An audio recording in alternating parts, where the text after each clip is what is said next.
Welcome back. इस वक्त बराह रास्त आपको ले चलेंगे मंडी बहाउद्दीन, जहां पर तहरीक इंसाफ का जलसा जारी है और वजीर आजम इमरान खान अवाम से खिताब कर रहे हैं। तो पख्तूनख्वा जो कभी दूसरी बारी किसी को नहीं देता, 2/3 अक्सरियत से तहरीक इंसाफ को उन्होंने वोट दी। क्यों वोट दी, ये मैं आज आपके सामने पेशन गोई कर रहा हूं। मंडी बहाउद्दीन कि ये जो सारे चोरों का टोला, डाकुओं का गुलदस्ता,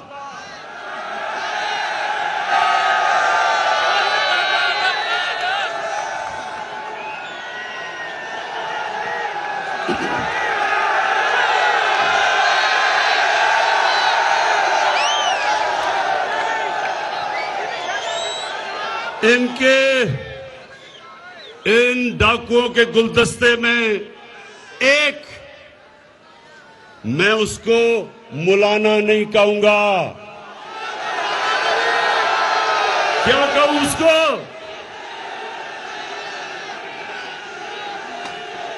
ये क्यों? ये डीजल क्यों सबको इकट्ठा करके हर 3 महीने के बाद कहते हैं गवर्नमेंट को गिरा दो? इसकी सबसे बड़ी वजह कि 30 सालों के बाद 30 सालों के बाद पाकिस्तान की असेंबली डीजल के बगैर चल रही है, सोलर पे चल रही है। तो डीजल को एक तो ये मुश्किल पड़ी हुई है कि वो 12वां खिलाड़ी बना हुआ है। दूसरा, वो जानता है कि पख्तूनख्वा में क्या हुआ था। जब तहरीक इंसाफ ने 5 साल पूरे किए, तब पख्तूनख्वा के अंदर बामुकाबला सारे सूबों के सबसे तेजी से गुर्बत पख्तूनख्वा में तहरीक इंसाफ के दौर में कम हुई थी। तो ये डरा हुआ है, और ये मैं नहीं कह रहा, ये यूएनडीपी उन्होंने किताब में सर्वे करके बताया है कि 2013 से 2018 में पख्तूनख्वा में सबसे तेजी से गुर्बत कम हुई थी। अमीर गरीब में फासला सबसे कम हुआ था। तो इसलिए मंडी बहाउद्दीन ये सब डरे हुए हैं। ये चोर, ये डाकू, और डाकू, ये सुन ले जरा बात, ये इमरान खान नहीं कह रहा ये डाकू हैं। 20 साल से एक दूसरे को ये डाकू कह रहे हैं।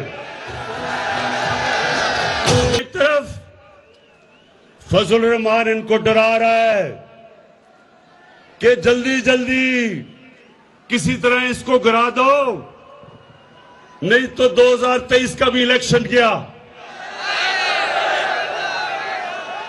और दूसरी तरफ एक छोटा मियां है, एक तो बड़ा भगौड़ा मियां है, एक छोटा मियां है। अब छोटे मियां को क्या मसला पड़ गया? मंडी बहाउद्दीन, वो छोटे मियां का एक तो दिल बड़ा कमजोर है, ऊपर से उसको पता चल गया कि मकसूद चपड़ासी के अकाउंट में 375 करोड़ रुपया कैसे आ गया। मंडी बहाउद्दीन, नौजवानों, आप जानते हैं मकसूद चपड़ासी कौन है? चले मैं जरा आज आपको इंकशाफ करता हूं कि 15,000 रुपए महीने की तनख्वाह में मकसूद चपड़ासी छोटे मियां की sugar mill, Ramzan sugar mill में एक मुलाजिम था। उसके बैंक अकाउंट में एफआईए ने पता चला, एफआईए को, कि तकरीबन 4 अरब रुपया 375 करोड़ रुपया उसके बैंक अकाउंट पे आ गया। जैसे ही एफआईए को पता चला तो मंडी बहाउद्दीन के नौजवानों पता क्या हुआ, पहले तो छोटे मियां ने अपने बेटे को लंदन भिजवाया, वो जल्दी जल्दी फरार हुआ रात को। वो इनका स्पेशलिस्ट था पैसे इकट्ठे करने वाला सलमान शहबाज, वो आज लंदन भाग गया। फिर मकसूद चपड़ासी को जल्दी से बाहर भिजवाया। जब नून लीग का दौर था तो अपने दामाद को छोटे मियां ने बाहर भिजवा दिया। हमारे दौर में नहीं, अपने नून लीग के दौर में बाहर भिजवाया। जब पता चला कि उसको सरकारी गवर्नमेंट के ऑफिस से किराया मिल रहा था, गवर्नमेंट के अदारे से, जबकि बिल्डिंग ही नहीं बनी थी, उसको बाहर भिजवाया। उससे पहले भगौड़े मियां का 2 बेटे नून लीग के दौर में बाहर भिजवा दिए। और सागदार को, मुंशी को कौन भूलेगा, उसको ये खाकान अब्बासी जब प्राइम मिनिस्टर था, अवाम के टैक्स के खर्चे पे अपने जहाज में इसने उसको बाहर भिजवाया। अब नौजवानों, मुझे ये बताओ कि अगर आपने चोरी नहीं की तो आपको डर किस चीज का है? पाकिस्तान की, हाँ, इमरान खान से डर है। इसलिए डर है कि इमरान खान की कोई कीमत नहीं। जनरल मुशर्रफ की तरह उसने आपको एनआरओ नहीं देना। केसेस आपके पुराने हैं, एनआरओ मेरे से मांग रहे हो, जिस तरह जनरल मुशर्रफ से लिया था हुदैबा पेपर मिल का। कोई डाकुओं को एनआरओ नहीं मिलेगा जब तक आप इस मुल्क का पैसा वापस नहीं करेंगे। जब तक, ये सुन लो, जब तक, मैं अपनी कौम के सामने वादा कर रहा हूं, जब तक मैं जिंदा हूं, मैं इनका पीछा नहीं छोड़ूंगा जब तक कौम का पैसा नहीं वापस करेंगे।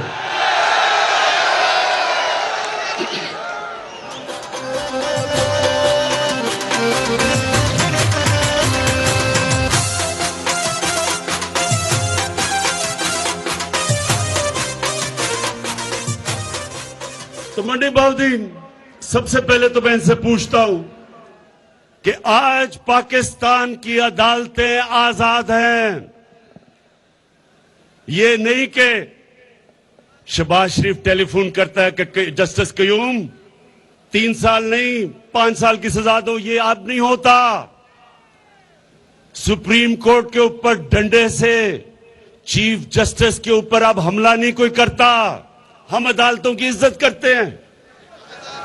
उसको पहले जस्टिस सजाद अली को डंडों से अदालतों से भगाया क्योंकि वो करप्शन का केस सुन रहा था, और फिर ब्रीफ केस चले, कोयटा के बेंच को खरीदा गया, और अब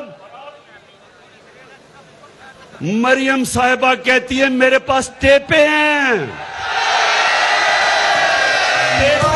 जितना दूजियां जमाता फिर बड़ा पिटना, जितना वही इमरान खान जितना दूजियां जमाता फिर बड़ा पिटना। जित जावे साडी तहरीक अज मेरा जी करदा है, इमरान खान दे जलसे च अज मेरा नचने। कभी नौजवानों, कभी आपने सुना है कि सियासतदान टेपे रखते हैं और टेपों से ब्लैकमेल करते हैं जजों को? पहले वो अरशद मलिक जज था, उसके ऊपर जी हम टेप हमारे पास है। फिर पुराने चीफ जस्टिस के ऊपर एक टेप बनाई गई, एक फेक टेप बनाई गई अपने केस से बचने के लिए। ये पॉलिटिशियन नहीं करते, ये माफिया करता है। और इस माफिया का मेरी कौम ने मुकाबला करना है। आपने मेरे साथ मिलना है, मेरे पे छोड़े। मैंने इनका आपको बता दिया, जब तक जिंदा हूं इन चोरों का मैं मुकाबला करूंगा। अच्छा जी, अब ये जल्दी क्या है? अदमे इत्तेमाद वोट के लिए डीजल का तो हमें पता चल गया, जल्दी क्या है? शहबाज शरीफ को मकसूद चपड़ासी की मुश्किल पड़ गई है। उसे पता है कि जब भी ये केस सुना गया तो इससे तो वो बच सकता नहीं है। अगर हर जगह जी मैं बेकसूर हूं, अगर धेले की भी करप्शन साबित हो जाए तो मैं ये कर दूंगा, नाम बदल दूंगा। शहबाज शरीफ, अगर तुम बेकसूर हो, क्यों टाइम लेते हो अदालतों से? कहो डे टू डे हियरिंग करो, हर रोज मेरा केस सुनो। जब मेरे ऊपर आपने सुप्रीम कोर्ट में केस किया था, क्या मैं बाहर भाग गया था? मैंने वहां खड़े होकर सुप्रीम कोर्ट में साबित किया कि मैं सादिक और अमीन हूं। एक एक जो दस्तावेजात सुप्रीम कोर्ट ने मेरे से मांगे मैंने दिए। मैं तो कहीं नहीं भागा, मैंने तो डेटे नहीं ली, मैंने तो बल्कि सुप्रीम कोर्ट को जल्दी केस सुनो। तो शहबाज शरीफ क्यों भाग रहे हो? आजाद अदालतें हैं। वो बेटे क्यों बाहर भगवाया हुआ है? वो भगौड़े मियां के दो बेटे क्यों बाहर भागे हुए हैं? और मरियम बीबी, आप भी ये सिर्फ बता दें कि 80 करोड़ रुपया आपका चौधरी शुगर मिल में आपके पास जिस आदमी से, वो दुबई के आदमी से कहा भेजा, उसने कहा मैंने कोई पैसा नहीं भेजा। इसका मतलब कि वो भी डरी हुई हैं केस से, वो भी डरा रही हैं जजेस को। तो अदमे एतमाद ये इसलिए चाहते हैं कि जल्दी जल्दी ये हुकूमत जाए और हम फिर से किसी तरह बचे जिस तरह मुशर्रफ के दौर में बचे थे। तो शरीफ खानदान, मेरा आज पैगाम है आपको, आप जो भी करेंगे हम हर चीज के लिए तैयार हैं। जो भी आपका प्लान है, कप्तान उस प्लान के लिए तैयार बैठा है।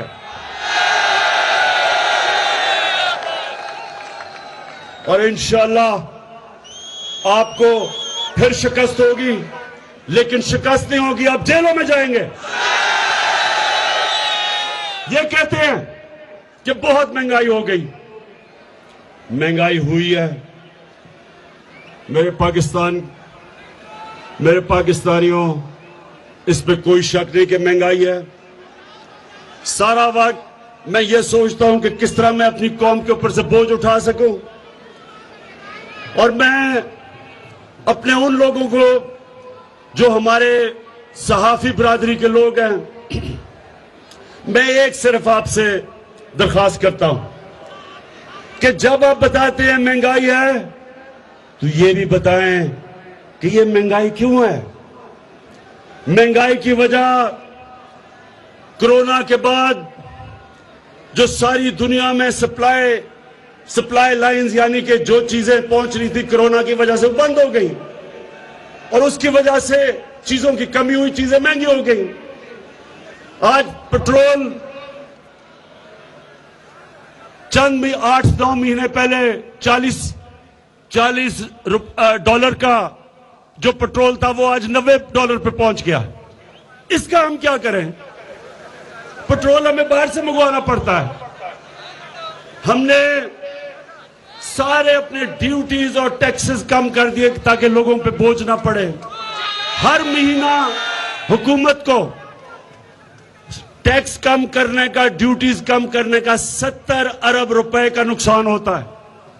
लेकिन हम, क्योंकि लोगों पे बोझ ना पड़े, हमने उसको कम कर दिया।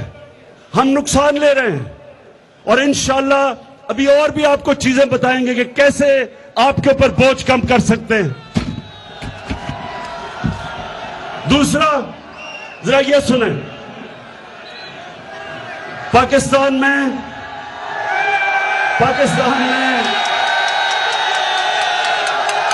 पीपल्स पार्टी के दौर में इससे ज्यादा महंगाई थी, नून लीग के पहले साल में इससे ज्यादा महंगाई थी। लेकिन अमेरिका में 40 साल के बाद सबसे ज्यादा महंगाई आज अमेरिका में। बर्तानिया में 30 साल के बाद सबसे ज्यादा महंगाई है। जर्मनी में 26 साल के बाद आज सबसे ज्यादा महंगाई है। तुर्की में 20 साल के बाद सबसे ज्यादा महंगाई है। और ये अगर आप अपने मोबाइल फोन के ऊपर गूगल करें, आपको पता चल जाएगा कि मैं सच बोल रहा हूं। हमारी बदकिस्मती है कि दुनिया में सारी चीजें जो हम बाहर से मंगवाते हैं, तेल, पेट्रोल, गैस, कोयला, घी, ये सब दुगने से ज्यादा महंगे हो गए हैं।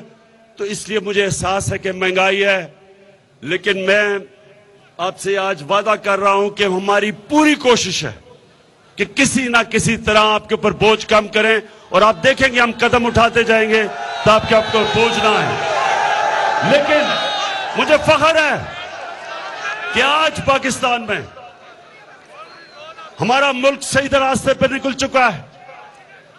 रिकॉर्ड एक्सपोर्ट्स है हमारी। इसका मतलब कभी इतना ज्यादा पैसा पाकिस्तान में नहीं आ रहा था जो आज है। हमारी टैक्स कलेक्शन रिकॉर्ड है, कभी इतनी ज्यादा आमदनी नहीं थी जो आज है। जो हमारे बैरून मुल्क पाकिस्तानी हैं, कभी इतना ज्यादा पैसा पाकिस्तान में नहीं भेजा जो आज उन्होंने भेजा। और मंडी बहाउद्दीन तो ऐसी जगह है, यहां से बहुत ज्यादा लोग बाहर काम करने गए हुए हैं। मैं हमेशा ये समझता हूं कि बैरून मुल्क पाकिस्तानी हमारा सबसे बड़ा असासा है, और उनको हमने अब वोट देने का हक दे दिया है। अब पहली दफा बैरून मुल्क पाकिस्तानी वोट देंगे पाकिस्तान में।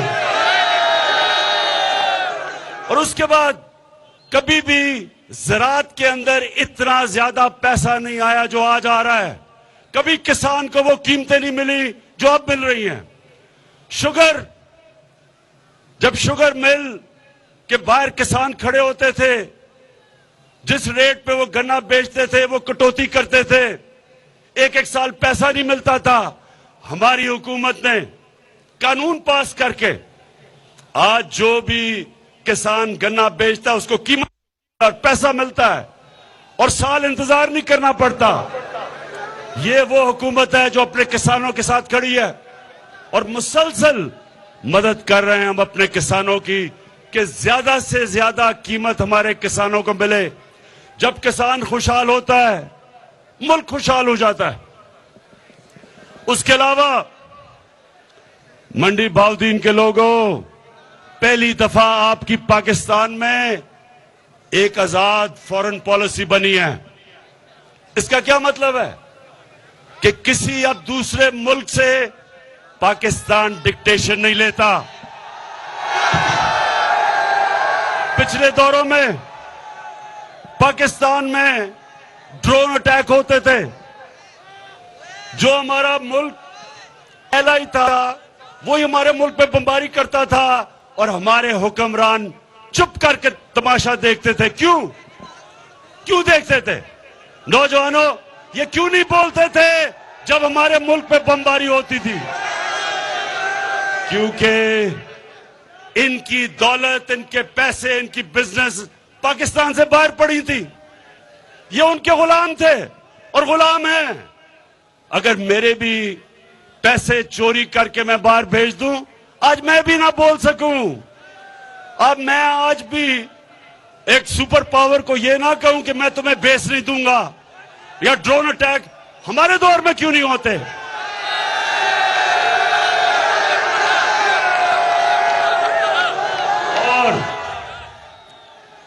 और मेरे पाकिस्तानियों, एक तो मैं इंतजार कर रहा हूं कि ये हमारे मुल्क में इंशाअल्लाह जो हम अपने नौजवानों के लिए आईटी के अंदर इंफॉर्मेशन टेक्नोलॉजी में जो इनकलाब लेके आ रहे हैं, क्योंकि हमारी नौजवान आबादी है। पहली दफा पाकिस्तान में 70% इंफॉर्मेशन टेक्नोलॉजी IT के एक्सपोर्ट्स बढ़ी हैं और इसके ऊपर हम पूरा जोर लगा रहे हैं। नौजवानों, इंशाल्लाह जो रोजगार इससे मिलेगा। फिर हम 2 प्रोग्राम लेके आ रहे हैं आपके लिए कामयाब पाकिस्तान में। सूद के बगैर कर्जे अपने नौजवानों के लिए लेके आ रहे हैं ताकि खुद अपने लिए नौकरियां ढूंढ सके। और सबसे बड़ी बात, मंडी बहाउद्दीन के लोगों, ये कभी पाकिस्तान की तारीख में नहीं हुआ कि पहली दफा पाकिस्तान में हर खानदान को 10 लाख रुपए की हेल्थ इंश्योरेंस लेके आ रहे हैं। एक गरीब घर में जब एक बीमारी आती है, पैसा होता नहीं लोगों खानदान के पास, कर्जे ले लेते हैं इलाज करवाने के लिए। लोग गुर्बत की लकीर के नीचे चले जाते हैं जब कोई बुरी बीमारी एक गरीब घराने में होती है। लेकिन आपके लिए अब 10 लाख रुपए का हेल्थ कार्ड है। किसी भी अस्पताल में जाके, गवर्नमेंट हॉस्पिटल नहीं, अच्छे से अस्पताल में जाके अपना इलाज करवा सकते हैं 10 लाख रुपए तक। ये पहले क्यों नहीं हुआ? नौजवानों, ये पहले क्यों नहीं हुआ? क्योंकि जब ये 2 बड़े खानदानों को खांसी भी होती थी, ये लंदन चले जाते थे, चेकअप के लिए लंदन चले जाते थे। इनको क्या पता कि यहां लोगों की किन किस्म की मुश्किलों का ही अवाम सामना करता था। तो इंशाअल्लाह ये शुरुआत है। हमने पाकिस्तान को एक फलाई रियासत बनाना है, जिसके लिए यह मुल्क बना था, इस्लामी फलाई रियासत। और उसके सफर में सबसे बड़ा कदम जो हमने उठाया है वो है हेल्थ इंश्योरेंस, सेहत कार्ड का। तो इसका आहिस्ता आहिस्ता आपको पता चलेगा कि अमीर तरीन मुल्कों में भी हर खानदान के पास हेल्थ इंश्योरेंस नहीं, जो इंशाअल्लाह ये मार्च तक सारे पंजाब के अंदर आ जाएगी। इसके लिए भी उस्मान बुज़दार, मैं आपको खराज तहसीन पेश करता हूं। 400 अरब रुपया, कभी किसी ने सोचा भी नहीं कि 400 अरब रुपया आपने मुख्तस किया है अपनी सारी अवाम को हेल्थ इंश्योरेंस देने का, हर खानदान को। इसका तो आपको अल्लाह भी सवाब देगा। और आखिर में अपने पाकिस्तानियों को मैं अपनी आखिर में ये बात करना चाहता हूं, और ये बड़ा गौर से आपने मेरी बात सुननी है।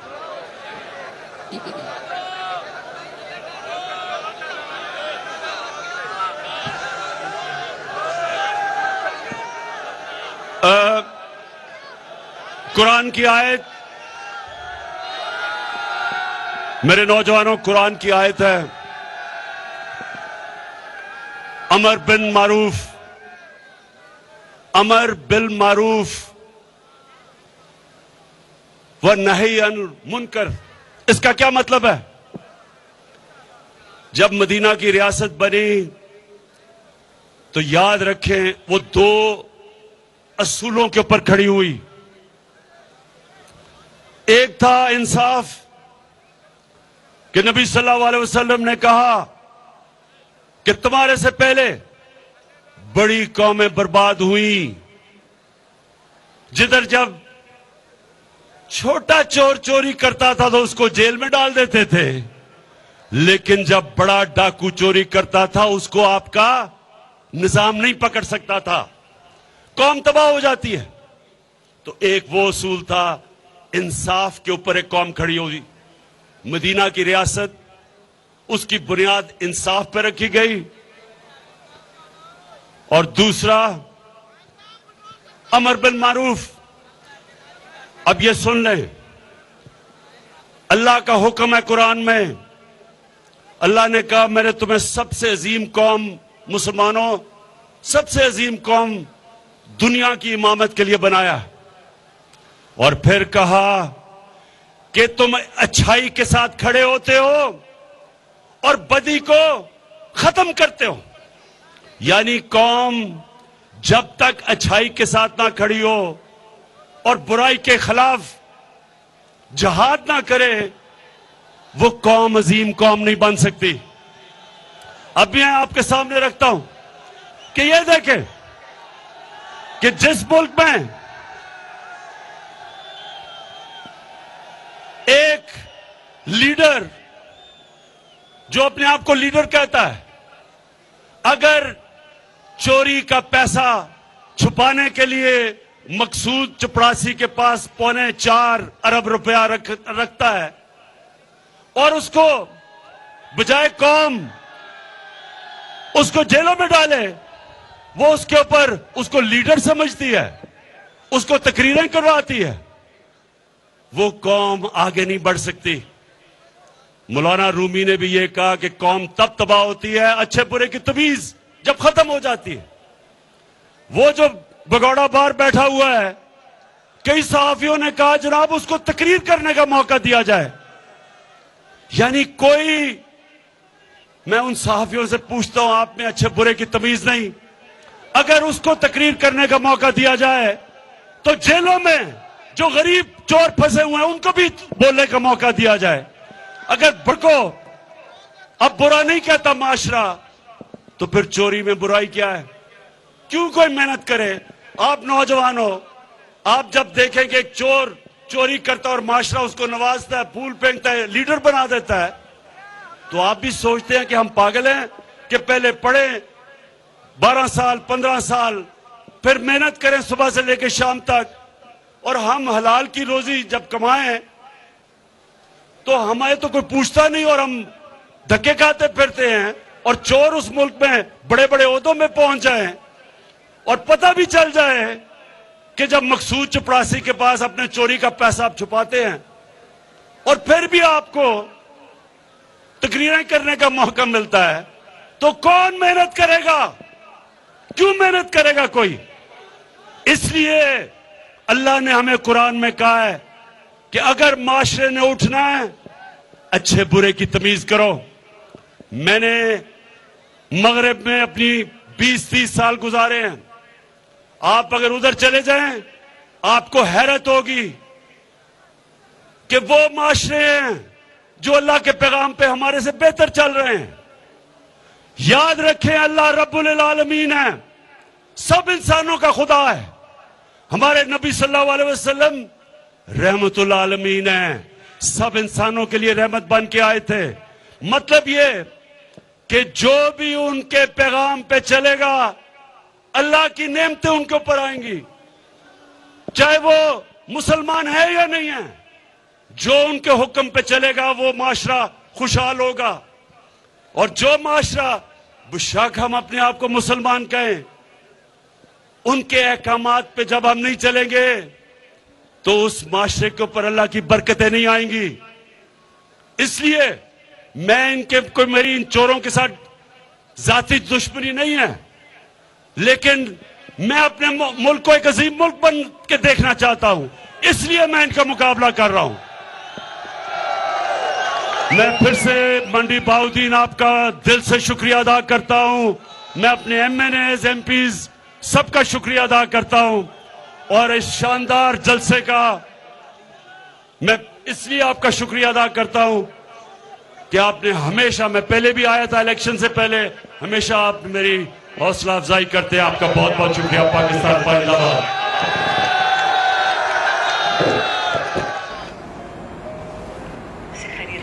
मंडी बहाउद्दीन में वज़ीर-ए-आज़म इमरान खान जलसा-ए-आम से खिताब कर रहे थे। उनका कहना है कि ऑपोजिशन डाकुओं का टोला है, नवाज शरीफ को बाहर जाने की इजाजत देना गलती थी। पहली बार असेंबली डीजल के बगैर चल रही है, डीजल 12वां खिलाड़ी बना हुआ है। डाकू के गुलदस्ते में एक शख्स है जिसे मैं मौलाना नहीं कहता। ऑपोजिशन डरी हुई है। मकसूद चपरासी के अकाउंट में इतना पैसा कहां से आया? हमारे दौर में खैबर पख्तूनख्वा की गुर्बत में कमी आई। मजीद कहा, आज पाकिस्तान की अदालतें आजाद हैं, अदालतों पर अब कोई डंडों से हमला नहीं करता। उन्होंने मजीद कहा कि महंगाई में इजाफा हुआ है और ये एक आलमी मसला है। हम महंगाई को कम करने के लिए इकदाम कर रहे हैं। हमने टैक्सेस और ड्यूटीज कम की ताकि आवाम पर बोझ ना पड़े।